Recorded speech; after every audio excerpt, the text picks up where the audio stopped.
محترم دوستو، بزرگ عزیزو، محنت میں ہر شخص لگا ہوا ہے، لیکن کسی بھی کام کا اثر اور کسی بھی کام کی قبولیت اللہ تعالیٰ کے یہاں وہ اتباع سنت کے بغیر نہیں ہے۔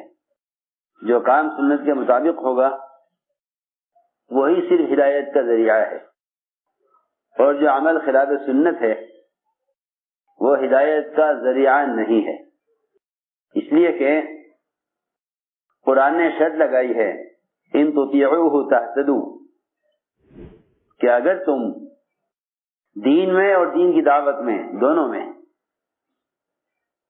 دین اور دین کی دعوت ان دونوں میں اگر تم نبی کی اطاعت پر ہو تو ہدایت پر ہو، اور اگر دین اور دعوت میں نبی کی اطاعت پر نہیں ہو تو پھر ہدایت کے راستے پر نہیں ہو۔ اس لیے 3 لائنوں سے سنت کا اتباع لازم ہے، 3 لائن سے سنت کا اتباع لازم ہے۔ عبادات میں اور ضروریات اور بشری حاجتوں میں، اور سب سے اہم اور بنیادی ضرورت وہ اس دعوت اللہ کی محنت کو بھی سنت پر لانا ہے۔ اس لیے کہ جب کوئی شخص کسی راستے میں کام کرتا ہے تو اس کو اس کے تجربات اور موجودہ دنیا کے حالات اور لوگوں کی اپنی چاہتیں اس کو اس کی محنت میں سنت سے ہٹا دیتی ہیں۔ وہ جو کہتے ہیں کہ یہ بات تو ٹھیک ہے لیکن آج کل کے زمانے میں یہ چیز چلنے والی نہیں ہے۔ مولانا الیاس صاحب رحمۃ اللہ علیہ نے جب کام شروع کیا تو علماء حق نے یہ کہا کہ یہ تو کام تو اچھا ہے مگر یہ زمانے میں چلے گا نہیں، کیونکہ عوام کے اندر اس کی استعداد نہیں ہے۔ حالانکہ محمد صلی اللہ علیہ وسلم کی سنتیں ایسی نہیں ہیں کہ وہ ایک زمانے کے لوگ اس پر عمل کر سکیں اور دوسرے زمانے کے لوگ اس پر عمل نہ کر سکیں۔ اللہ تعالی نے محمد صلی اللہ علیہ وسلم کو قیامت تک کے لیے مبعوث کیا ہے۔ آپ اپنے زمانے کے لیے یا آپ اپنے زمانے سے کچھ عرصے بعد کے لیے نہیں بھیجے گئے، بلکہ آپ کی بعثت قیامت تک کے لیے ہے۔ اس لیے آپ کی سنتوں پر عمل قیامت تک ہر زمانے میں ہر قسم کے لوگ کر سکتے ہیں۔ میں نے اس لیے عرض کیا کہ یہ ایک غلط خیال پیدا ہو گیا کہ جو اس زمانے میں ہوا ہے وہ اس زمانے میں نہیں ہو سکتا۔ حالانکہ جس سنت کا احیاء کیا جائے گا وہ سنت عمل میں آ جائے گی۔ کیوں؟ اس لیے کہ سنت فطرت ہے، سنت فطرت ہے، سنت فطرت ہے۔ ہم نے عرض کیا کہ 3 لائن سے سنت کے احیاء ہونے چاہیے، باعتبار عبادت کے، باعتبار ضرورت اور حاجتوں کے، اور باعتبار دعوت اللہ کے۔ جب آدمی کام کرتا ہے تو اس کے سامنے مختلف شکلیں، مختلف تجربات، وہ کام کرنے والوں کو اپنے تجربات کی روشنی میں، کام کرنے والے اپنے تجربات کی روشنی میں چلنا چاہتے ہیں۔ اور میری بات یاد رکھنا، تجربات وقتی چیز ہے اور سارے تجربات حادث ہیں، یعنی ختم ہونے والے ہیں۔ اس لیے کہ تجربات کا تعلق مشاہدات سے ہوتا ہے، تجربات کا تعلق، میری بات ذہن توجہ سننی پڑے گی، تجربات کا تعلق مشاہدات سے ہے، تجربات کا تعلق مشاہدات سے ہے۔ یعنی مشاہدے کا مطلب یہ ہے کہ جو ہمیں ظاہر میں نظر آئے، جو ہمیں ظاہر میں نظر آئے، اگر یوں کریں گے تو یوں ہوگا، اگر یوں کریں گے تو یوں ہوگا، آج کل اگر یوں کیا جائے گا تو یوں ہوگا۔ حضرت عمر رضی اللہ یہاں تک فرماتے تھے کہ جو لوگ اپنے تجربات پر چلیں گے اور اپنی ذاتی رائے پر چلیں گے وہ سنتوں کے دشمن ہو جائیں گے، سنتوں کے دشمن ہو جائیں گے۔ جو اپنی ذاتی رائے اور اپنی ذاتی تجربات پر چلیں گے وہ سنتوں کے دشمن ہو جائیں گے۔ کیا مطلب ہے؟ کہ مطلب یہ ہے کہ تم دعوت اللہ کی محنت میں اپنے تجربات کو اور حالات کو مت دیکھنا، بلکہ یہ دیکھنا کہ حضور اکرم صلی اللہ علیہ وسلم کی اس دعوت کی محنت میں آپ کی سنت کیا ہے، اس میں آپ کی سنت کیا ہے، آپ کا طریقہ دعوت کیا ہے، آپ کا طریقہ دعوت کیا ہے۔ زمانہ کیسا بھی ہو، ہر زمانے میں ہدایت اور تربیت کا تعلق، ہر زمانے میں ہدایت اور تربیت کا تعلق صرف اس طریقہ محنت سے ہے جو طریقہ محمد صلی اللہ علیہ وسلم اور آپ کے صحابہ کا تھا۔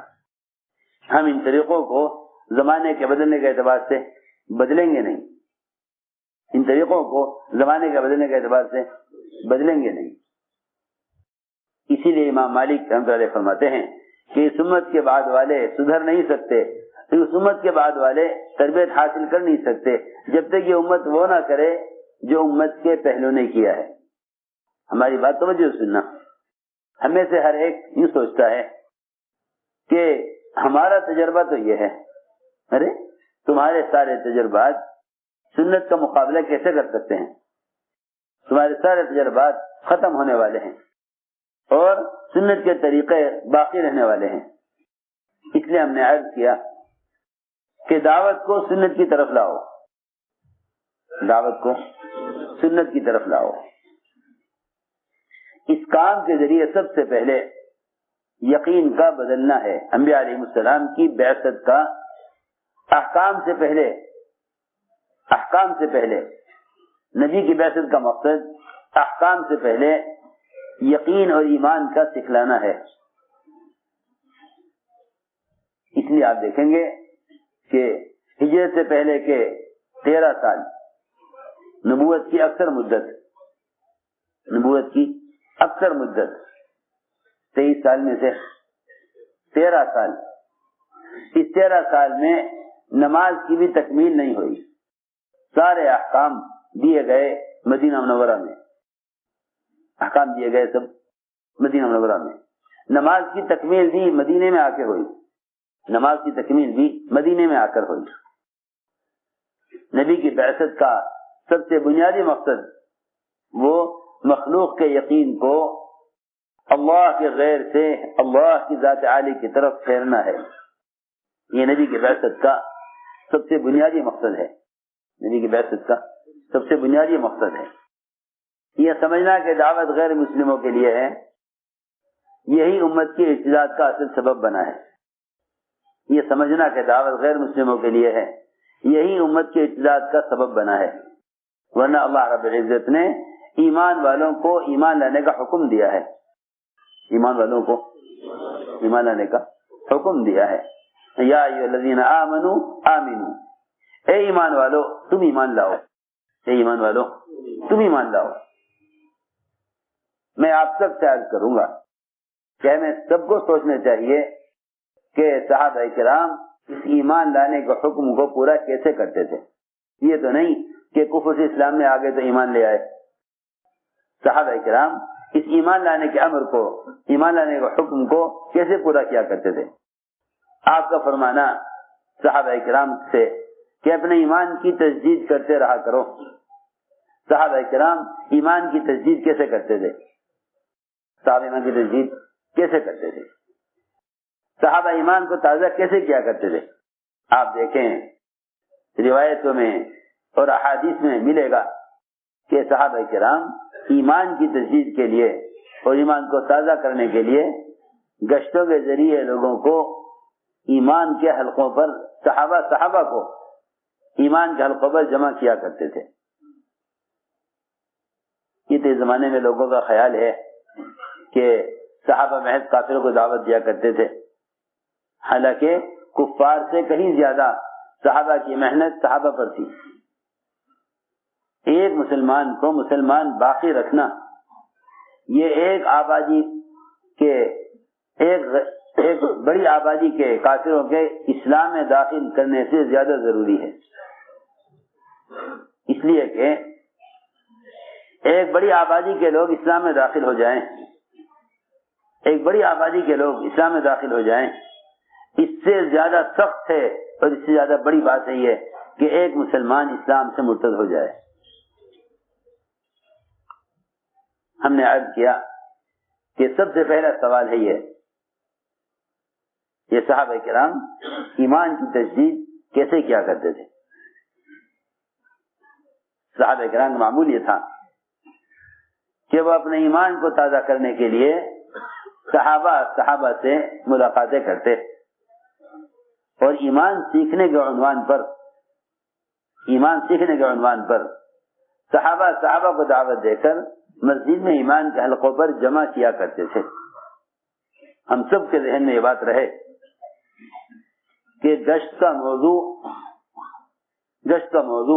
ایمان والوں کو ایمان کے حلقوں پر جمع کرنا ہے۔ گشت کا موضوع کیا ہے؟ گشت کا موضوع ہے ایمان والوں کو ایمان کے حلقوں پر جمع کرنا۔ یہ گشت کا موضوع ہے ایمان والوں کو ایمان کے حلقوں پر جمع کرنا، یہ گشت کا موضوع ہے۔ اس لیے کہ ہمیں ایک نہیں بلکہ بہت سے صحابہ کا یہ معمول ملتا ہے سیرت میں کہ وہ گشت کرتے تھے صحابہ پر ایمان کے حلقوں پر جمع کرنے کے لیے۔ یہ بات آپ سب کے ذہن میں رہے کہ گشت ملاقاتیں کرنے کے لیے نہیں ہے، بلکہ گشت لوگوں کو منکرات کے اور شرک اور کفر کے ماحول سے نکال کر ایمان کے حلقوں پر جمع کرنے کے لیے ہے۔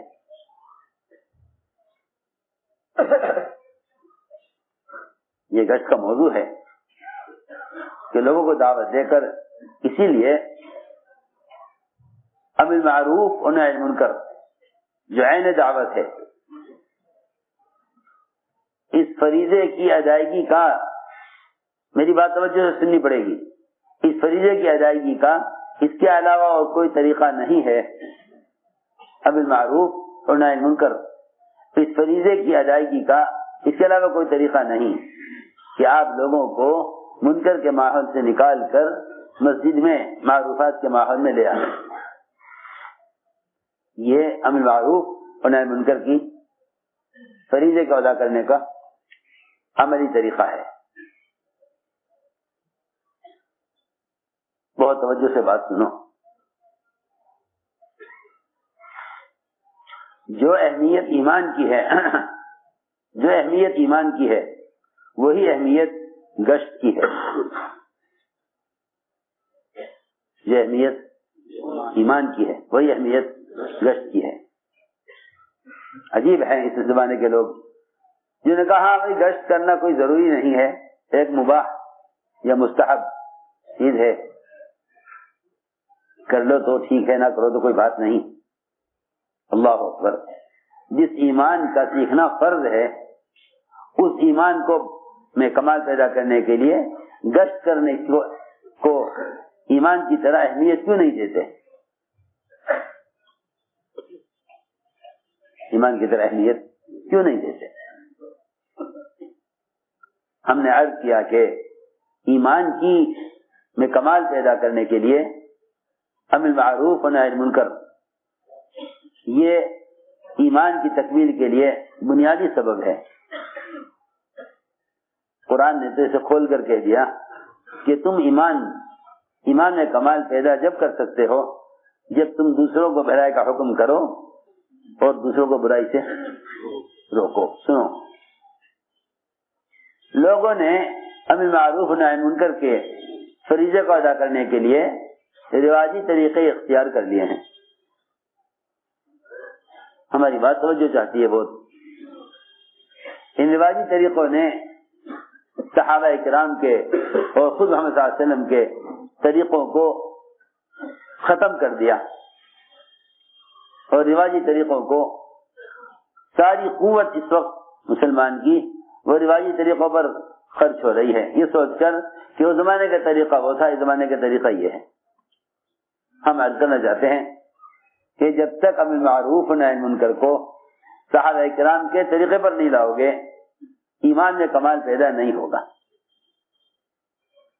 کیونکہ یہی لکھا ہے علماء نے یہی لکھا علماء نے. بلکہ امام المحدثین ابو ہریرہ رضی اللہ فرماتے ہیں کہ ایمان کی تکمیل کے لیے یہ ضروری ہے کہ تم لوگوں کو منکر کے ماحول سے نکال کر معروفات کے ماحول میں لاتے ہو. یہی لکھا علماء نے کہ دوسروں کو دعوت دے کر منکر کے ماحول سے نکال کر معروفات کے ماحول میں لانا یہ اپنے ایمان کی تکمیل کا سبب ہے. تو میرے دوستو عزیزو، بنیادی بات یہ ہوئی کہ ایمان کو میں کمال پیدا کرنے سے صرف ایمان میں کمال پیدا کرنے سے صرف منافق ہی غافل ہو سکتا ہے. ایمان میں کمال پیدا کرنے سے صرف منافق ہی غافل ہو سکتا ہے، منافق ہی مستغنی ایمان سے ہو سکتا ہے، ورنہ مومن تو ہر آن ہر گھڑی ایمان کا طالب ہے. ایک نہیں بلکہ متعدد صحابہ سے یہ بات ثابت ہے جب ایمان کی تکمیل کے لیے گشت کرتے اور صحابہ سے ملاقاتیں کرتے اور ہاتھ پکڑتے اور خوشامد کرتے کہ تھوڑی دیر کے لیے مسجد میں آ جاؤ، اپنے رب پر ایمان لائیں گے. اسی بات معلوم ہو گئی کہ ایمان کی تجدید اور ایمان کی تکمیل کا اصل سبب یہ ہے. ایمان کی تجدید اور ایمان کی تکمیل کا اصل سبب یہ ہے. اس لیے حضور اکرم صلی اللہ علیہ وسلم نے تربیت اور تعلیم کے لیے اس امت کو اعمال مسیح سے جوڑا تھا. کیونکہ جتنا وقت مسلمان کا مسجد سے باہر کی شکلوں میں گزرے گا اتنا اللہ کے غیر سے ہونے کا یقین پیدا ہوگا. اللہ کے غیر سے ہونے کا یقین اس لیے پیدا ہوتا ہے کہ مسلمان کا اکثر وقت مشاہدات، تجربات اور دنیا کے اسباب کے ماحول میں گزرتا ہے. حضور اکرم صلی اللہ علیہ وسلم کا طریقہ تربیت یہی ہے، آپ کا طریقہ تربیت یہی ہے کہ آپ صلی اللہ علیہ وسلم ایسے لوگوں کو خاص طور پر جو اسلام سے وحشت کرتے تھے یا فرائض سے انکار کرتے تھے یا کسی گناہ کے عادی ہوتے تھے، آپ ان کو مسجد کے ماحول میں رکھا کرتے تھے تاکہ یہاں رہنے سے ان کی تربیت ہو. اس لیے بات ذہن میں رہے کہ اعمال مسجد کے علاوہ اور کوئی ذریعہ ہدایت کا حاصل کرنے کا نہیں ہے. اعمال مسجد کے علاوہ اور کوئی طریقہ اور کوئی ذریعہ ہدایت کا حاصل کرنے کا نہیں ہے.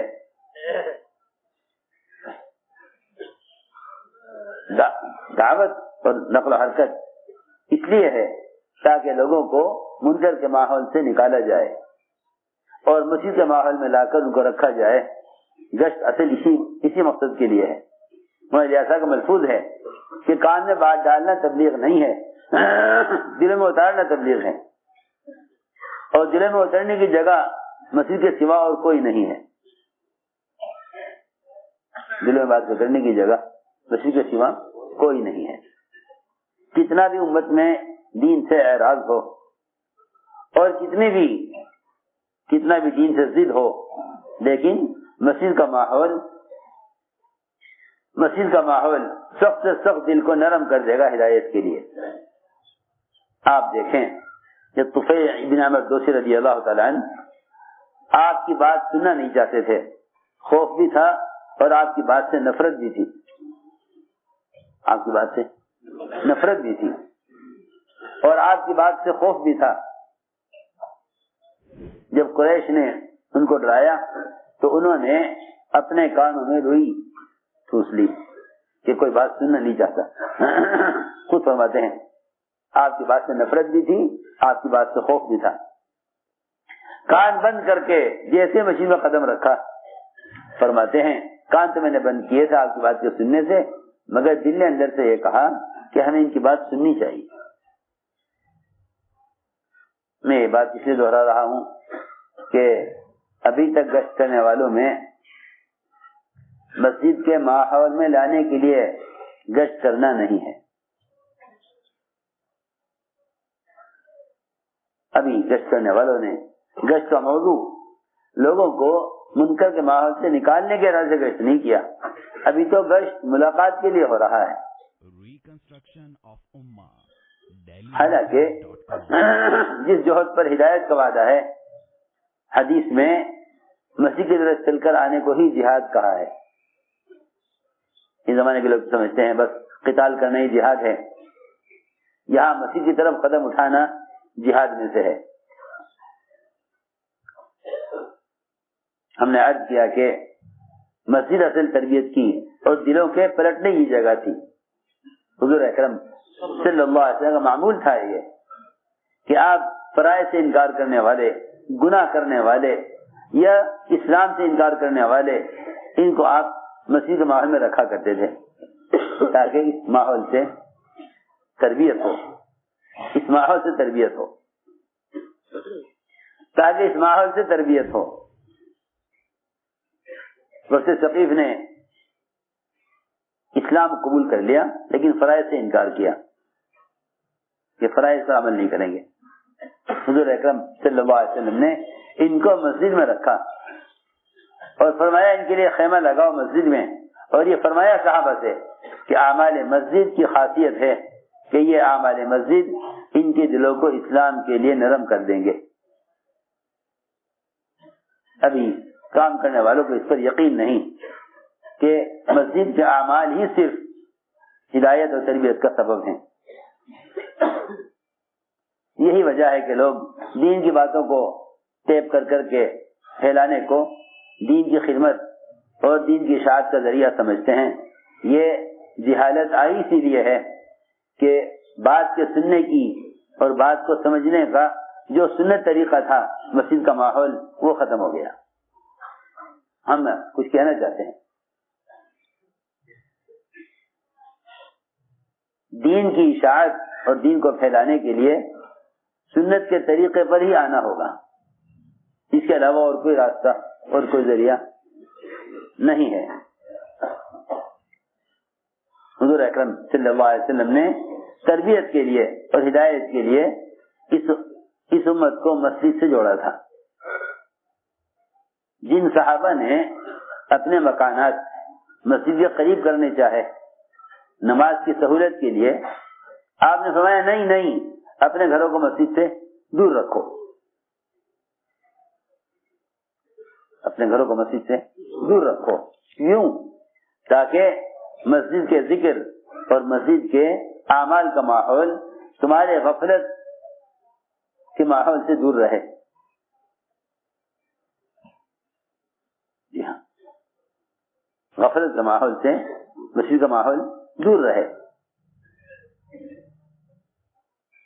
اس میں حکمت کی ہے کہ تمہارا غفلت کا ماحول مسجد کے ماحول سے دور رہے. تم پوری طرح دنیا کے نظام سے کٹ کر مسجد کے ماحول میں آؤ. میں نے عرض کیا کہ اصل تربیت اور اللہ کا تعلق پیدا کرنے کی اصل جگہ وہ اعمال مسجد ہے. دوسری بات یہ ہے کہ امت پر جس طرح کے بھی حالات آئے، حضور اکرم صلی اللہ علیہ وسلم نے امت کو اس کا عادی بنایا تھا کہ یہ اپنے ہر مسئلے کو مسجد سے حل کرائیں. اپنے ہر مسئلے کو مسجد سے حل کرائیں. دیکھو، اپنے ہر مسئلے کو مسجد سے حل کرائیں. دو چیزیں مجھے عرض کرنی ہے خاص طور پر. ایک، اعمال کی رغبت اور شوق پیدا ہونا، اور دوسرے ہر طرح کی حاجت اور ضرورت اور ہر طرح کے عذاب اور ہر طرح کی مصیبت کو ہٹانے کے لیے اس مسئلے کو لے کر مسیح کی طرف آنا.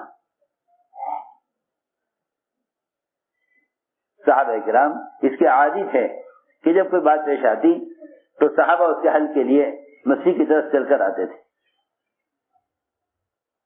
ہر مسئلے کے لیے مسلمان کو مسجد سے جوڑا گیا تھا.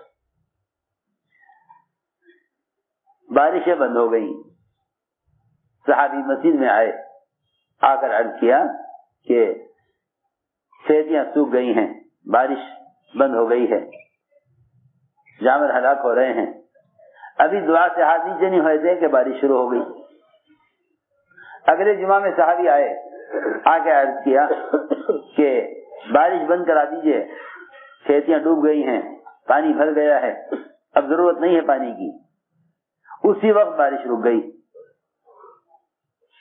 جو بھی مسئلہ پیش آتا تھا اس کو براہ راست مسجد میں لے کر آنے کے صحابہ عادی تھے.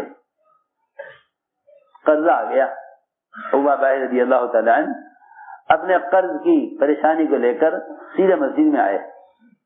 حضور اکرم صلی اللہ علیہ وسلم نے انہیں قرض کی ادائیگی کی دعا مسجد میں سکھلائی. یہ نہیں کہ ادائیگی قرض کی دعائیں کتابوں کے اندر لکھی ہوئی ہیں. یہ آج کل تو ایک نئی بدعت چلی ہے کہ موبائلوں میں ساری دعائیں ڈال لو, جب کوئی بات آوے پیش آوے تو اسے نکال کے دعا کو پڑھ لو. حالانکہ سنو تو صحیح میں کیا کہہ رہا, جو آدمی حاجت کے لیے مسیح کی طرف چل کر نہیں آیا اس کی دعا قبول کیسے ہو جائے گی؟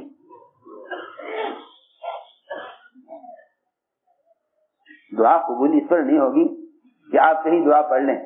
آپ پہلے حاجت کو لے کر قاضی اور حاجات کے گھر میں آویں.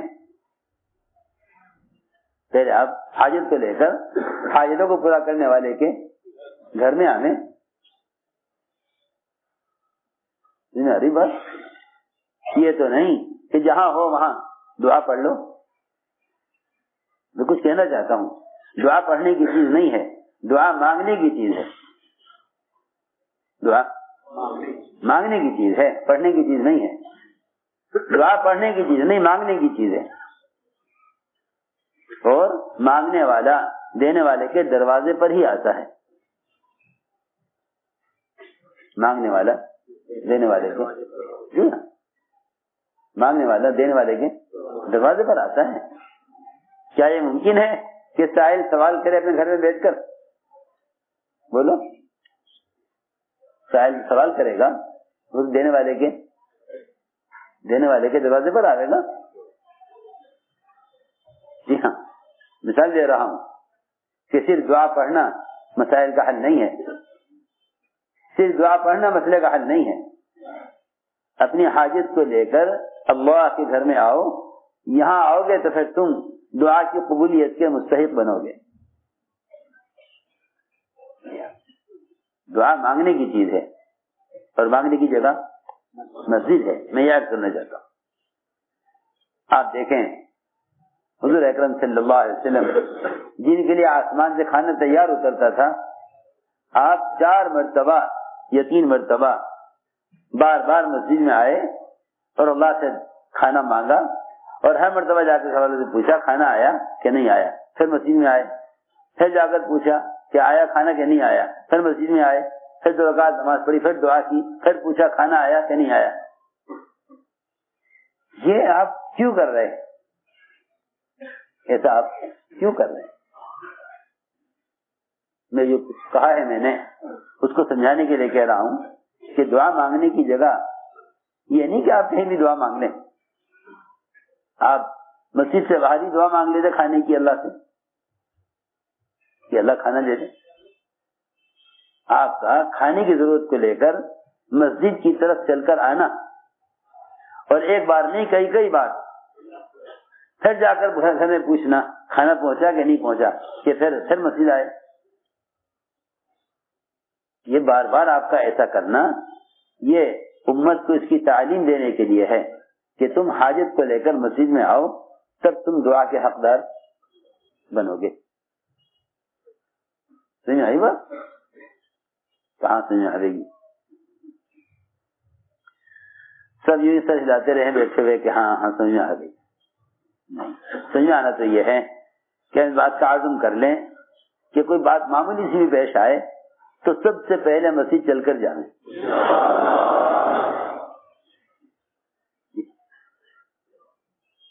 کیونکہ میں نے عرض کیا نا کہ دعائیں ساری مسنون ہیں, لیکن آپ دیکھیں گے کتنے موقع ایسے ہیں کہ آپ اور آپ کے صحابہ نے حاجت کو لا کر مسجد میں پیش کیا. ابو بکر رضی اللہ تعالی عنہ قرض سے تنگ آ گئے, ایک اور صحابی قرض سے تنگ آ گئے, مسجد میں آ کر بیٹھے, پوچھا کیوں ہو اس وقت مسجد میں؟ عرض کیا کہ قرض سے تنگ آ گیا ہوں. فرمایا کہ پھل توڑ لیا باغ کا؟ کہ جی ہاں. فرمایا جاؤ اپنے جتنے تمہارے قرض خواہ ہیں سب کو بلا لو.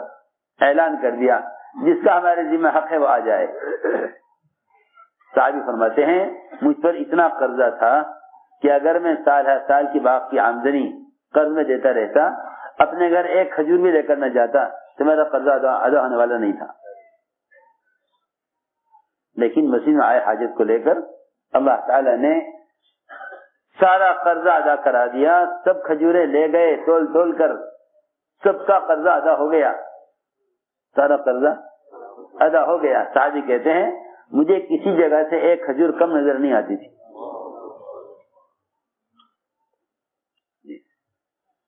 تو اصل بات یہ ہے کہ دعا مانگنے کی چیز ہے اور مانگنے کی جگہ مسجد ہے. یہ تو برکتوں کے واقعات ہیں, اور آنے والے عذاب کو ہٹانے اور کسی مصیبت کو اپنے اوپر سے ہٹانے کے لیے, اور وہ عذاب جو اللہ کے یہاں سے آنا مقدر ہو چکا ہے اس عذاب کو ہٹانے کے لیے صحابہ کرام کا معمول یہی تھا کہ وہ سب سے پہلے مسجد کی طرف دوڑتے تھے. آگ نکلی مدینہ منورہ میں جو سارے مدینے کو جلا کر خاک کر دیتی. جیسے ہی خبر ملی عمر رضی اللہ تعالیٰ عنہ کو کہ آگ نکلی ہے پہاڑ سے جس نے مدینے کو گھیر لیا ہے, عمر رضی اللہ تعالیٰ عنہ سیدھے مسیح کی طرف گئے. سیدھے مسیح وہاں ذمہ داری نماز پڑھ رہے تھے. فرمایا تمیم جاؤ اس آگ کو پہاڑ میں داخل کر کے آؤ. حالانکہ تمیم داری رضی اللہ تعالیٰ عنہ کوئی بہت پرانے ہجرت سے پہلے کے مسلمان نہیں ہیں, سن 9 ہجری کے مسلمان ہیں. سن 9 ہجری کے مسلمان یعنی حضور اکرم صلی اللہ علیہ وسلم کے نبوت اور آپ کی حیات کے صرف آخر میں ایمان لانے والے ہیں. یہ بتلانے کے لیے امت کو کہ ایک نیا سے نیا مسلمان بھی اس عذاب کا مقابلہ کر سکتا ہے. میں جاؤ اس آگ کو پہاڑ میں داخل کر کے آؤ. سن 9 ہجری کا مسلمان آگ کو سمیٹ کر لے گیا, پہاڑ کے اندر داخل کر کے آیا. میں نے عرض کیا کہ حضرت فرماتے تھے کہ جب امت اپنے مسائل کو لے کر مسجد آتی تھی تو اللہ رب العزت سارے کائنات کے نظام کو ان کی چاہت کے مطابق چلاتے تھے. اب جب امت مسائل حکام کے قبضے میں اور اغیار کے قبضے میں سمجھیں گے تو سب سے پہلے تو اللہ کے غیر سے امید کرنے والے کے دل سے اللہ کی ذات سے ہونے کی امید ختم کر دی جاتی ہے. کیونکہ اللہ کی ذات سے امید, اس کے غیر سے امید, یہ دو امیدیں مومن کے دل میں جمع نہیں ہو سکتی. یہ دو امیدیں مومن کے دل میں جمع نہیں ہو سکتی. میں نے عرض کیا کہ جتنا بھی نظام کائنات کا ہے, ہواؤں کا, دریاؤں کا, چاند اور سورج اور ستاروں کا, اس سے نیچے اتر کر جتنے بھی مادی اسباب ہیں, ان سب کو اپنی مرضی کے مطابق چلانا, اس کا تعلق صرف مسجد سے ہے. عمر رضی اللہ تعالی عنہ نے دریائے نیل کو خط لکھا تھا. دریائے نیل کو خط لکھا تھا جیسے کسی تابع دار غلام کو خط لکھا جاتا ہے, اس طرح دریائے نیل کو خط لکھا تھا کہ اپنی عادت ختم کر. اگر تیرا بہنا اپنی مرضی سے ہے تو ایک قطرہ بہ کر دکھلا, اور اگر تیرا بہنا اللہ کے حکم سے ہے تو عمر تجھ سے کہتا ہے کہ اپنی عادت ختم کر. ورنہ جوان لڑکی کو مزین کر کے اس دریا کے اندر ڈالا جاتا تھا, پھر اس دریا کا پانی اوپر آتا تھا. جیسے ہی پرچہ ڈالا گیا ہے عمر کا دریا میں, وہ دریا کا پانی 70 ہاتھ اوپر آ گیا.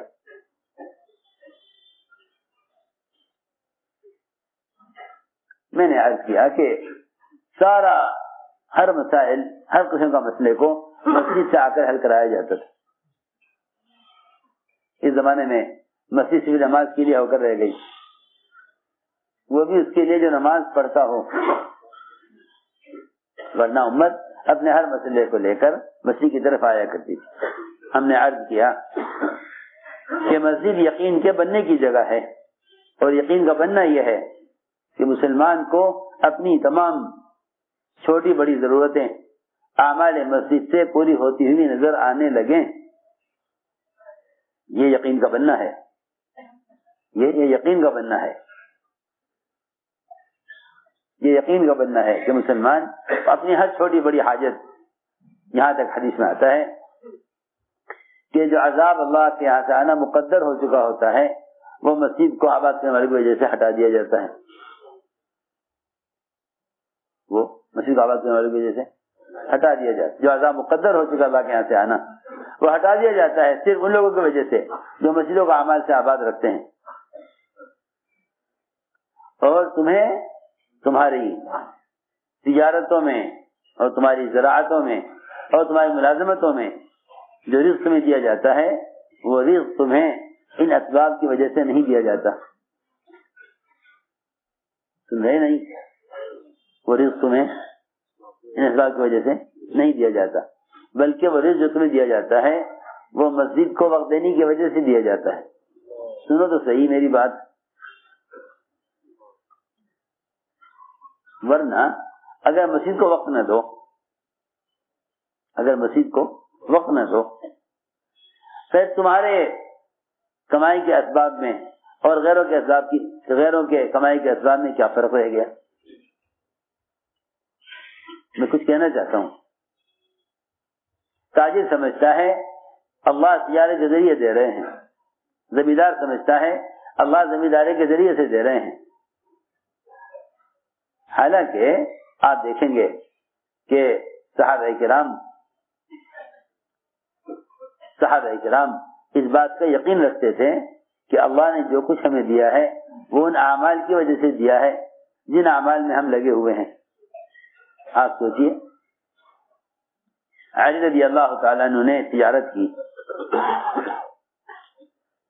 6 درہم فقیر کو دیے, 6 درہم فقیر کو دیے, پھر اونٹ والے کے ساتھ تجارت کی, اونٹ خریدا 140 درہم کا اور بیچا 200 درہم میں. 60 درہم جب گھر لے کر گئے تو جاتے ہی یہ کہا کہ یہ وہ وعدہ ہے جو اللہ نے ہم سے اپنے نبی کی زبان پر کیا تھا. یہ ذکر نہیں کیا کہ ہم نے یوں خریدا یوں بیچا, نہیں, بلکہ یہ کہا کر کہ یہ وہ وعدہ ہے جو اللہ نے ہم سے نبی کی زبان پر کیا تھا. ایک صحابی حضور اکرم صلی اللہ علیہ وسلم کے پاس رہا کرتے تھے, ایک صحابی آپ کے پاس رہا کرتے تھے, حدیث سننا, ان کے حلقوں میں رہنا. اس کا بھائی دکان دیکھتا تھا, اس نے آ کر کہا بھائی نے کہ یا رسول اللہ میں اکیلا دکان پر بیٹھتا ہوں اور یہ دوسرا بھائی میرا یہ آپ کے پاس بیٹھا رہتا ہے, دکان کو وقت نہیں دیتا, دکان کو وقت نہیں دیتا, بس سبزیوں میں لگا رہتا ہے.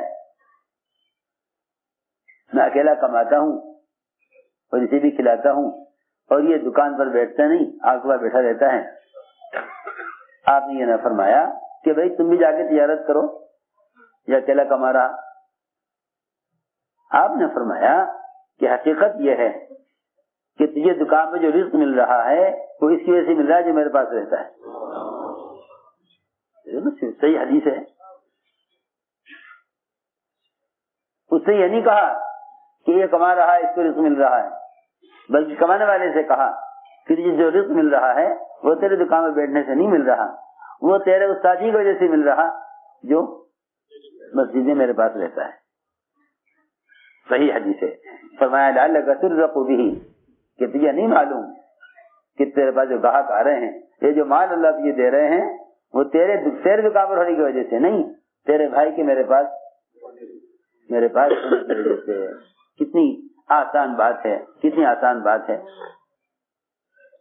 کیونکہ صحیح حدیث ہے کہ جو مسجدوں کا اعمال سے آباد رکھتے ہیں, اللہ ان کے دنیاوی کاموں میں فرشتوں کو حکم دیتے ہیں کہ جاؤ اس دنیاوی تقاضوں کو پورا کرو.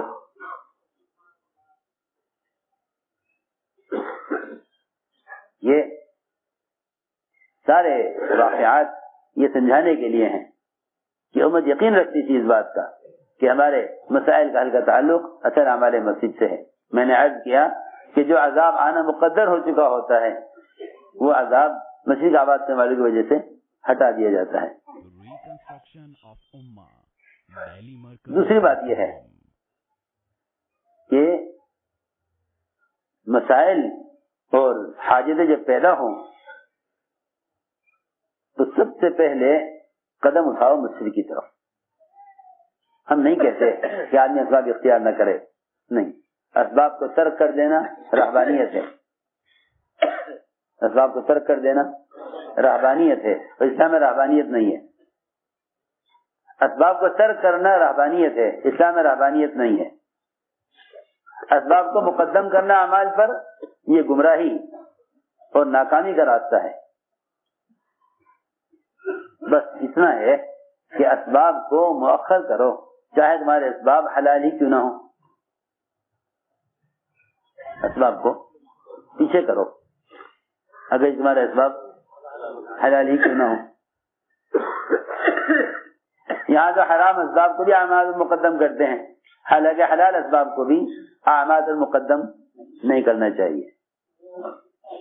میں کچھ کہنا چاہ رہا, ہم تو حرام اسباب کو بھی اعمال پر مقدم کر دیں, حالانکہ حلال اسباب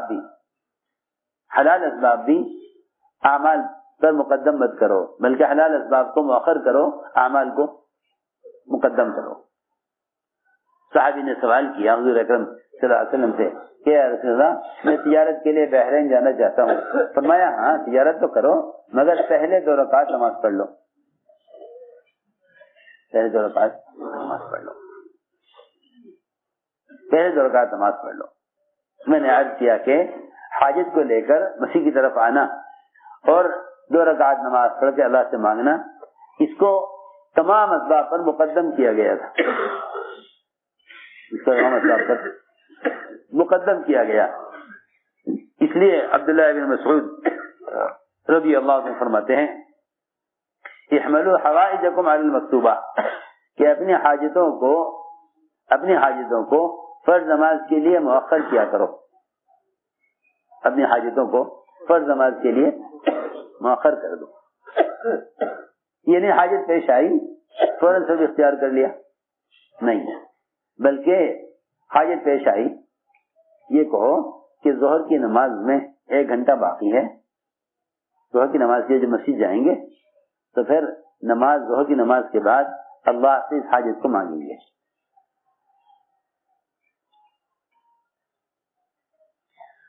ہائے ہائے, میں آج کے لیے سوچ رہا, میں نے کہا جتنا مسلمان اس وقت مجتمع ہو کر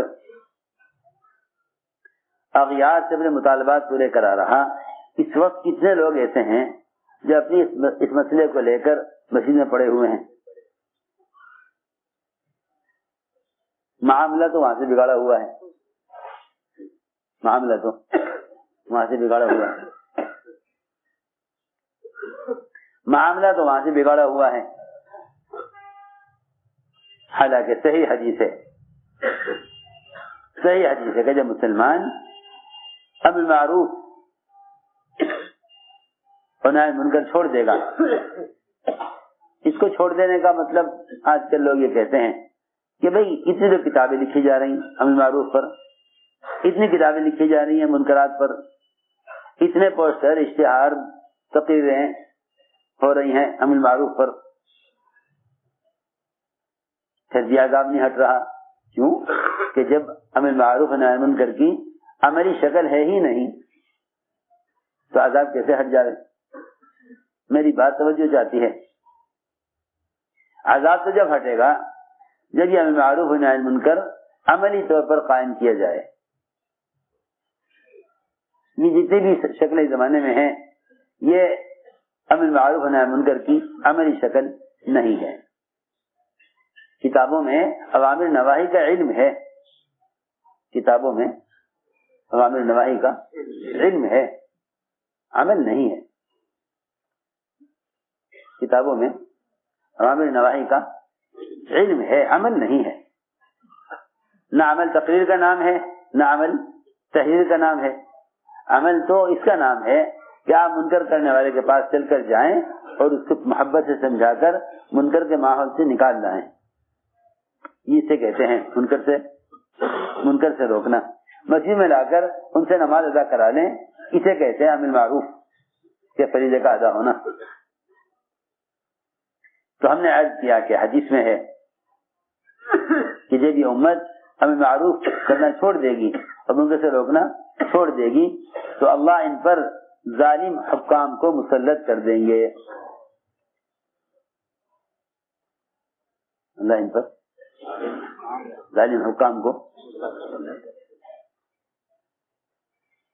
اللہ ان پر ظالم حکام کو مسلط کر دیں گے.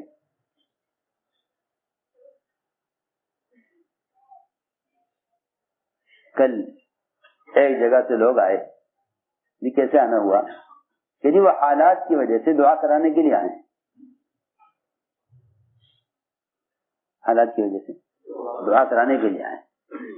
ہم نے عرض کیا کہ جب مسجدوں کو آباد کرنا چھوڑ دو گے اور لوگوں کو دعوت دے کر منکر کے ماحول سے نکال کر مسجد میں معروفات کے ماحول میں لانا چھوڑ دو گے تو حدیث میں آتا ہے کہ اللہ تعالیٰ تم پر ایسے ظالموں کو مسلط کریں گے کہ ان کے تسلط کو ہٹانے کے لیے اگر تم اللہ والے سے جا کے دعائیں درخواست کرو گے تو اللہ ان کی دعائیں تمہارے حق میں قبول نہیں کریں گے. حدیث ہے تو کہہ نہیں رہا. تو جو آئے تھے دعا کے لیے وہ حیران ہو گئے. میں کہا جی یہ تو کبھی سنا ہی نہیں. صحیح حدیث ہے کہ یہ تم بھلائی کو کرنا چھوڑ دو گے، برائی سے روکنا چھوڑ دو گے تو اللہ تم پر ظالم بادشاہوں کو مسلط کر دیں گے. جی ہاں، پھر ان کے تسلط کو، ان کے ظلم کو ہٹانے کے لیے تم اللہ والوں سے، اولیاء اللہ سے اور اللہ کے نیک بندوں سے جا کر جن کی دعائیں قبول ہوتی ہوں گی تم جا کر ان سے دعا کی درخواست کرو گے کہ جی آپ دعا کر دیجئے یہ ختم ہو جائے عذاب. تو یہ عذاب ہٹے گا نہیں جب تک تم ذمہ داری پر واپس نہیں آؤ گے.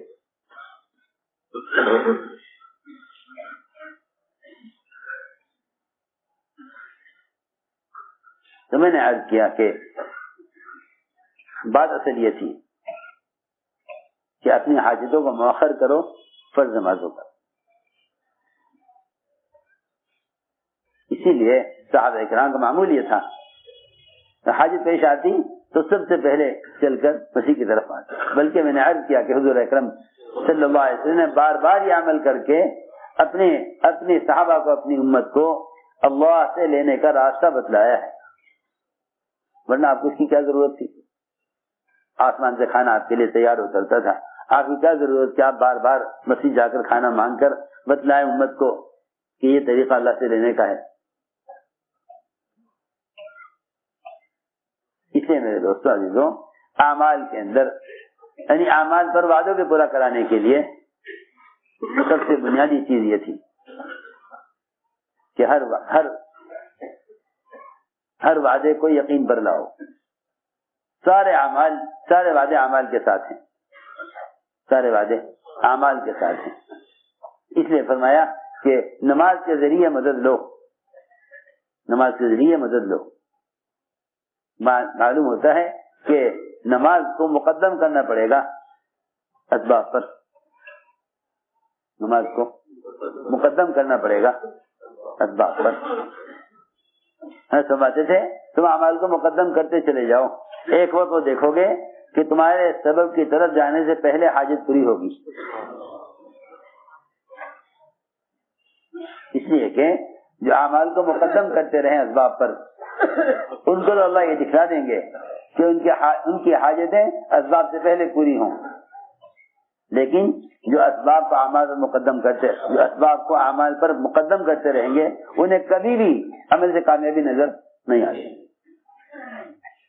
انہیں کبھی بھی عمل سے کامیابی نظر نہیں آ رہی گی۔ وہ اعمال کو چھوڑیں گے ہی یہ سوچ کر کسی بھی عمل سے کچھ نہیں ہوتا، اسباب ہونے چاہیے۔ اس لیے فرمایا کہ اپنی نمازوں میں کمال پہ، کیونکہ نماز میں کمال جب پیدا ہو سکتا ہے جب آدمی عمل سے کامیابی لینے لگے۔ اگر اسباب سے کامیابی لینا چاہے، اگر اسباب سے کامیابیاں لے گا تو پھر عمل کو سبب کے لیے ضائع کرے گا، عمل کو سبب کے لیے ضائع کرے گا کہ کیا کروں، گاہک بھی آ گیا ہے اور مغرب کی اذان بھی ہو گئی ہے، اسے چھوڑوں تو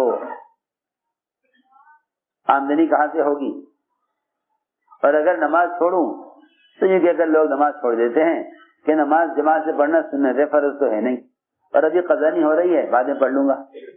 ہاں، لوگ جماعت کی نماز کو سنت سمجھ کر چھوڑ دیتے ہیں، جماعت کی نماز کو سنت سمجھ کر چھوڑ دیتے ہیں، حالانکہ جماعت کی نماز کی اہمیت اس لیے ہے تاکہ تم 5 مرتبہ ایمان والے کفار اور منافقین کے درمیان سے نکل کر یہ ثابت کرو کہ ہم ایمان والے ہیں۔ جماعت کی نماز پر جمع ہونا اپنے آپ کو ایمان والا ثابت کرنے کے لیے ہے، سمجھے نہیں؟ لوگ اسے ایک سنت سمجھ کر چھوڑ دیتے ہیں کہ نماز پڑھنا فرض ہے، جماعت سے پڑھنا سنت ہے۔ سوال اس کا نہیں تھا، سوال اس کا تھا کہ تمہیں بلایا تھا مسجد میں، آئے کیوں نہیں؟ اس لیے میرے دوستو عزیزو، نمازوں میں کمال پیدا کرو، نمازوں میں کمال پیدا کرو، نمازوں میں کمال پیدا کرو اور نوافل کا اہتمام کیا کرو۔ ہمارے عملے میں ایک تو رات کے قیام اور تہجد کا اہتمام نہیں ہے، خوب تھک جاتے ہیں کام کر کے، پھر سو جاتے ہیں، اور شیطان نے کیا دھوکہ دیا کہ بھئی دعوت کا کام افضل ہے اور یہ نفل تو انفرادی عمل ہے اور اجتماعی عمل مقدم ہوتا ہے انفرادی عمل پر، لہذا کوئی ضروری نہیں، اگر تہجد نہ ملی تو صحیح، لیکن دعوت کا کام تو ہوا۔ ارے تم دعوت کا کام کر ہی نہیں سکتے رات کے قیام کے بغیر، دعوت کا کام کر ہی نہیں سکتے رات کے قیام کے بغیر۔ ہاں، تم رات کے قیام کے بغیر دعوت کا کام کر ہی نہیں سکتے۔